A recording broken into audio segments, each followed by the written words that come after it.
အားလုံးပဲမင်္ဂလာပါရှင်အရင်အခောက်တွေတုန်းကတော့ဂျပန်နိုင်ငံရဲ့အထင်ကြီးမြို့ကြီးတွေဖြစ်တဲ့တိုကျိုကျိုတိုယိုကိုဟာမာနဲ့အိုဆာကာစတဲ့မြို့ကြီးတွေရဲ့အကြောင်းကိုဝေမျှခဲ့ပြီးပါပြီဒီတစ်ခါမှာတော့နောက်ထပ်မြို့ကြီးတစ်မြို့ဖြစ်တဲ့ဆပ်ပိုရိုမြို့ရဲ့အကြောင်းကိုဝေမျှချင်ပါတယ်ဆပ်ပိုရိုမြို့ဟာဂျပန်နိုင်ငံရဲ့မြောက်ဘက်အကျဆုံးကျွန်းဖြစ်တဲ့ဟော့ကိုင်ဒိုကျွန်းရဲ့အထူးမြို့တော်ဖြစ်ပြီးနိုင်ငံရေးစီးပွားရေးနဲ့ယဉ်ကျေးမှုဆိုင်ရာအချက်အခြာကျတဲ့နေရာတစ်ခုလေးဖြစ်ပါတယ်မြို့ရဲ့နာမည်ဆပ်ပိုရိုဟာဒေသခံအိုင်းနူလူမျိုးတွေရဲ့ဘာသာစကားကနေဆင်းသက်လာတာဖြစ်ပြီးကြီးမားပြီး၆တွေ့သောမြက်လို့ထိပ်ပေရပါတယ်ဆပ်ပိုရိုမြို့ဟာဟော့ကိုင်ဒိုကျွန်းရဲ့အနောက်တောင်ဘက်ပိုင်းအီစီခါရီလွင်မြင်းထဲမှာတည်ရှိပြီးမြို့နေလူဦးရေ1.9 သန်းကျော်ဒေသတစ်ခုလုံးလူဦးရေ2.6 သန်းကျော်နေထိုင်တဲ့မြို့ဖြစ်ပါတယ်မြို့ရဲ့အနောက်ဘက်နဲ့တောင်ဘက်ပိုင်းတွေမှာတောင်တန်းတွေနဲ့မြစ်ချောင်းတွေဝန်းရံထားပြီးမြို့ပြဧရိယာတွေကိုတော့စတူယန်ကွက်ပုံစံနဲ့စနစ်တကျတည်ဆောက်ထားတာကိုတွေ့ရမှာပါဆပ်ပိုရိုမြို့ဟာဂျပန်နိုင်ငံရဲ့အဓိကမြို့ကြီးတွေထဲမှာတက်တန်းအနုဆုံးမြို့ဖြစ်ပေမဲ့သူမှလည်းစိတ်ဝင်စားစရာကောင်းတဲ့သမိုင်းကြောင်းရှိပါတယ်19ရာစုနောက်ပိုင်းမေဂျီခေတ်မတိုင်ခင်အထိဆပ်ပိုရိုဒေသဟာအိုင်းနူလူမျိုးတွေရဲ့အမဲလက်ရာနယ်မြေတစ်ခုသာဖြစ်ခဲ့ပါတယ်1868ခုနှစ်မှာဂျပန်အစိုးရကဟော့ကိုင်ဒိုကျွန်းကိုဖွံ့ဖြိုးတိုးတက်အောင်လုပ်ဖို့ဆုံးဖြတ်ခဲ့ပြီးဆပ်ပိုရိုကိုအုပ်ချုပ်ရေးဗဟိုဌာနအဖြစ်ရွေးချယ်ခဲ့ပါတယ်နိုင်ငံသားပညာရှင်တွေရဲ့အကူအညီနဲ့မြို့ကိုစနစ်တကျတည်ဆောက်ခဲ့ပြီးလမ်းတွေကိုစီအားကွက်ပုံစံအတိုင်းဖောက်လုပ်ခဲ့ပါတယ်အဲဒီနောက်မှာတော့စိုက်ပျိုးရေးကောလိပ်တစ်ခုကိုတည်ထောင်ခဲ့ပြီးဟော့ကိုင်ဒိုရဲ့ဖွံ့ဖြိုးတိုးတက်ရေးအတွက်လိုအပ်တဲ့လူစွမ်းအားအရင်းအမြစ်တွေကိုငွေထုတ်ပေးခဲ့ပါ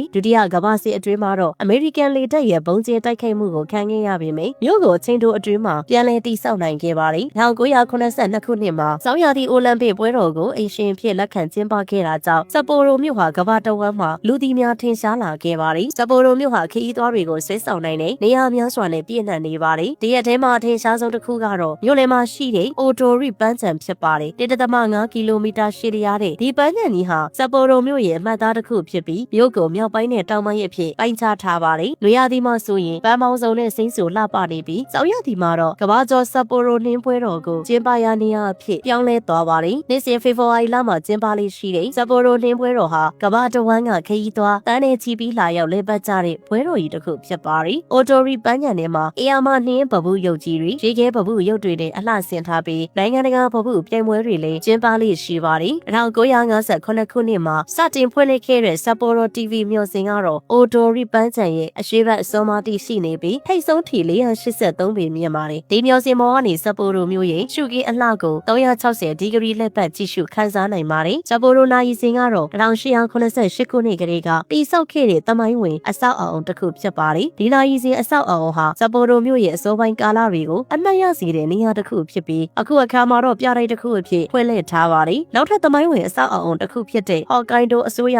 ရုံးဟောင်းအဆောက်အအုံကိုတော့အနီရောင်အုတ်တွေနဲ့တိစောက်ထားပါတယ်ဒီအဆောက်အအုံကြီးဟာအုတ်နေရဲတိုက်လို့လည်းလူသိများပြီးမေဂျီခေရဲ့ဘိတုကလက်ရာတွေကိုလေ့လာနိုင်တဲ့နေရာတစ်ခုဖြစ်ပါတယ်မူလာအတိုင်းဆက်လက်ထိန်းသိမ်းထားပြီးယနေ့အချိန်မှာတော့အများပြည်သူဝင်ရောက်လေ့လာနိုင်အောင်ဖွင့်လှစ်ထားပါတယ်ဟော့ကိုင်ဒိုနှက်ကုန်းကတော့ကျွန်းတစ်ကျွန်းလုံးမှာအရေးအကြီးဆုံးရှင်ထိုနှက်ကုန်းဖြစ်ပါတယ်1869ခုနှစ်ကလေးကစတင်ခဲ့တာဖြစ်ပြီးဟော့ကိုင်ဒိုဖွံ့ဖြိုးဖို့အတွက်နတ်တွေကိုပူဇော်ထားတဲ့နေရာဖြစ်ပါတယ်ဒီနှက်ကုန်းဟာနှစ်သက်ကူးချိန်ဆူတောင်းဖို့လူအများဆုံးလာရောက်တဲ့နေရာဖြစ်တယ်လို့ဇော်လာမှာကျင်းပတဲ့ဆပ်ပိုရိုရိုးရာပွဲတော်ရဲ့အဓိကဗဟိုချက်လေးဖြစ်ပါတယ်ဆူဆူကီနိုကတော့မြို့ရဲ့အထင်ရှားဆုံးအပန်းဖြေနေမြေဖြစ်ပြီးဒီနေရာမှာတော့များပြားလာတဲ့စားတောက်ဆိုင်တွေဘာရီကာရာအိုကေဆိုင်တွေနဲ့အလွန်စီကားလာပါတယ်မိုးအီဝတောင်ကတော့ဆပ်ပိုရိုမြို့ရဲ့ညရှုခင်းအလှကိုကြည့်ချင်သူတွေအတွက်အကောင်းဆုံးနေရာတစ်ခုဖြစ်ပါတယ်ကေဘေကားနဲ့တောင်ထိပ်ကိုတက်ရောက်နိုင်ပြီးမြို့ရဲ့မီးအောင်ဆုံးအလှကိုအပေါ်စီးကနေခန်းစားနိုင်မှာဖြစ်ပါတယ်ဆပ်ပိုရိုဘီယာပြတိုက်မှာတော့ဂျပန်နိုင်ငံရဲ့တက်တန်းအရင်ဆုံးဘီယာအမတ်တစိမ့်ဖြစ်တဲ့ဆပ်ပိုရိုဘီယာရဲ့တမိုင်းကြောင်းကိုလေ့လာနိုင်တဲ့အပြင်လက်ဆက်တဲ့ဘီယာတွေကိုလည်းညီးစမ်းကြည့်နိုင်ပါတယ်ထာနုကီကိုကြီးဆိုတာကတော့ဟော့ကိုင်ဒိုမှာတက်တန်းအရင်ဆုံးဈေးဝယ်လမ်းမကြီးဖြစ်ပါတယ်1883ခုနှစ်ကလေးကစတင်ခဲ့တာဖြစ်ပြီးလမ်းတစ်လျှောက်လုံးမှာစိုင်မောင်200ကျော်အထိရှိနေတာလည်းဖြစ်ပါတယ်ဒီလမ်းရဲ့အကောင်းဆုံးအချက်တစ်ခုကတော့လမ်းတစ်ခုလုံးကိုအမိုးမိုးထားတာကြောင့်မိုး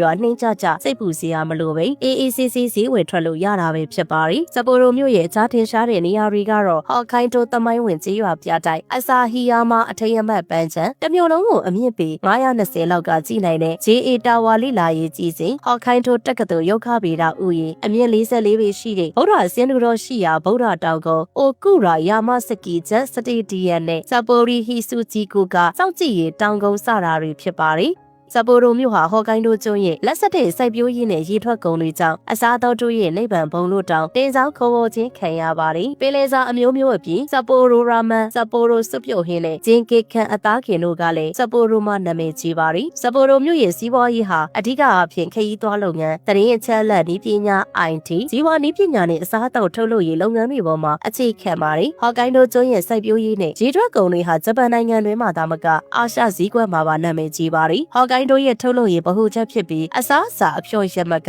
တာမဏိနဲ့စက်မှုထုတ်ကုန်တွေထုတ်လုပ်ရာမြို့လေးဖြစ်ပါတယ်။ဒေသခံတွေရဲ့နှစ်စဉ်တဦးချင်းပြင်းပြ GDP ကတော့အမေရိကန်ဒေါ်လာ3500ခန့်ဖြစ်ပါတယ်။ซัปโปโรမြို့မှာတက္ကသိုလ်နဲ့ကောလိပ်ပေါင်းများစွာရှိပြီးဂျပန်နိုင်ငံရဲ့ထိပ်တန်းတက္ကသိုလ်တွေကတစ်ခုဖြစ်တဲ့ဟော်ကိုင်းဒိုတက္ကသိုလ်ရှိရာမြို့လေးဖြစ်ပါတယ်။1886ခုနှစ်ကလေးကစိုက်ပျိုးရေးကောလိပ်အနေနဲ့စတင်ဖွင့်လှစ်လာခဲ့တာဖြစ်ပြီးယနေ့အချိန်မှာတော့ဌာနပေါင်း12ခုဖွင့်လှစ်ခါစာတင်သားပေါင်း18000ခန့်တက်ရောက်နေတဲ့တက္ကသိုလ်ဖြစ်ပါတယ်။ဒါအပြင်နိုင်ငံတကာကျောင်းသားတွေအတွက်ပညာသင်ဆုအစီအစဉ်တွေနဲ့အထောက်အပံ့တွေပေးနေတဲ့ซัปโปโรတက္ကသိုလ်နဲ့ซัปโปโรနိုင်ငံတကာတက္ကသိုလ်တို့လည်းရှိနေပါတယ်။ซัปโปโรမြို့ရဲ့အများပြည်သူတည်ယူပို့ဆောင်ရေးစနစ်ဟာအလွန်ကောင်းမွန်ပါတယ်။မြို့တွင်းမှာမြေအောက်ရထားလိုင်း3လိုင်း၊ဓာတ်ရထားနဲ့ဘတ်စကားလိုင်းတွေရှိပြီးမြို့ရဲ့နေရာအနှံ့အပြားကိုအလွယ်တကူသွားရောက်နိုင်ပါတယ်။နိုင်ငံတကာခရီးသွားတွေအတွက်တော့ဂျပန်နိုင်ငံရဲ့အဓိကလေးစိတ်တွေကနေซัปโปโรမြို့အနီးကလက်ယူဂျီတိုဆဲလေးစိတ်ကိုတိုက်ရိုက်ပြန်တန်းနိုင်ပါတယ်။1988ခုနှစ်မှာစတင်ဖွင့်လှစ်ခဲ့တဲ့ဒီလေးစိတ်ဟာဂျပန်ရဲ့အလုံးအများဆုံးလေးစိတ်တွေ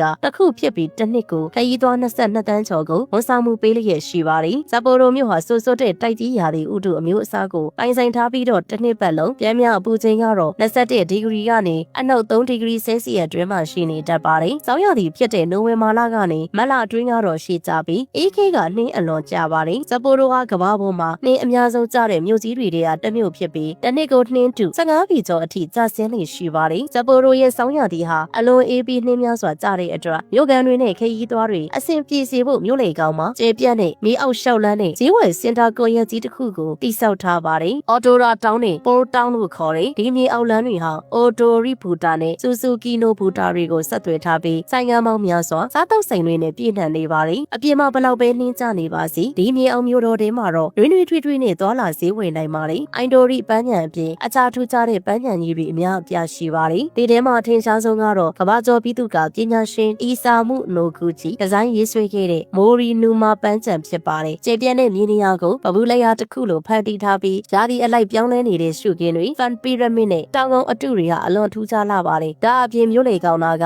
နာဂါကြီးမာပန်းချံဟာလည်းလှပတဲ့ရေကန်ဂျပန်ရိုးရာဥယျာဉ်ကားစက်ရုံတွေနဲ့ပြည့်စုံပြီးအနားယူအပန်းဖြေဖို့အကောင်းဆုံးနေရာတစ်ခုဖြစ်ပါတယ်။မြို့ရဲ့တောင်ဘက်ပိုင်းသဘာဝတောအုပ်ထဲမှာတည်ရှိတဲ့အမှုပညာဥယျာဉ်ကတော့အမှုပညာချစ်သူတွေအတွက်မဖြစ်မနေသွားတဲ့နေရာတစ်ခုဖြစ်ပါတယ်။ကျဲဝန်းတဲ့ဥယျာဉ်ထဲမှာနိုင်ငံတကာနဲ့ဂျပန်ဗဟုပညာရှင်တွေရဲ့လက်ရာတွေကိုလောလတ်စွာပြသထားတဲ့အောက်တိုးဗဟုဥယျာဉ်ခေတ်တဲ့အမှုပညာပြတိုက်လက်မှုပညာစတူဒီယိုတွေနဲ့ပြဆက်ရုံတွေပါဝင်ပါတယ်။သဘာဝတရားနဲ့အမှုပညာကိုအသားလေးကြအောင်ပေါင်းစပ်ထားတဲ့အတွက်စိတ်ရပန်းဖြေရင်အမှုပညာကိုခန်းစားနိုင်မှာဖြစ်ပါတယ်။ဘောလုံးနဲ့ baseball ကတော့လူကြိုက်အများဆုံးအားကစားတွေဖြစ်ပြီး professional အားကစားကလပ်အချို့အခြေစိုက်ရာမြို့လေးဖြစ်ပါတယ်။ซัปโปโรတုံးကတော့ဟော်ကိုင်းဒိုရဲ့ထင်ကရအားကစားကွင်းကြီးဖြစ်ပြီး2002ခုနှစ်ကမ္ဘာဖလားပွဲစဉ်တွေအပအဝင်နိုင်ငံတကာအဆင့်အခြားအားကစားပွဲတွေကိုလက်ခံကျင်းပရာနေရာလေးဖြစ်ပါတယ်။ကျမကြီးဆောင်ရှောက်မှုကောင်းမွန်သလိုအမှုအခင်းကြီးကြီးမားမားမရှိသလောက်နဲ့ပါလို့နဲ့ซัปโปโรဟာ night flight ယဉ်ကျေးမှုထွန်းကားတဲ့မြို့တစ်မြို့လေးဖြစ်ပါတယ်။ကဲဒီလောက်ဆိုရင်တော့ဂျပန်နိုင်ငံမြောက်ပိုင်းရဲ့ထင်ကရဖြစ်တဲ့ซัปโปโรမြို့ကြီးရဲ့အကြောင်းကိုတော်တော်လေးသိသွားလောက်ပြီထင်ပါတယ်။နားဆင်သူတူတာဇုံမိတ်ဆွေအပေါင်းကျွမ်းလန်းချက်မိကြပါစေရှင်။